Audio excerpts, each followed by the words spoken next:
Hello everyone, good morning! So ngayon nandito kami sa aking anak dito sa Korean restaurant dito sa Robinsons. Okay, so kumain kami dito.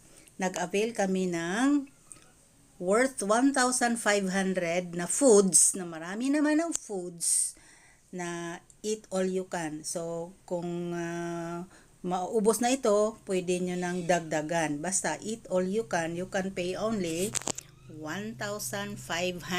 Ang sarap na pagkain nila dito. Ayan, at dito ako natutong gumamit ng sticks. Ayan. Maraming pagkain po, may drinks din, 1,500 lang bayaran. So kahit 5 kayo, 10, maliliit lang, kunti-kunti lang ang kakainin nyo, kakasya din yung 1,500. Yun po ang napakaganda dito.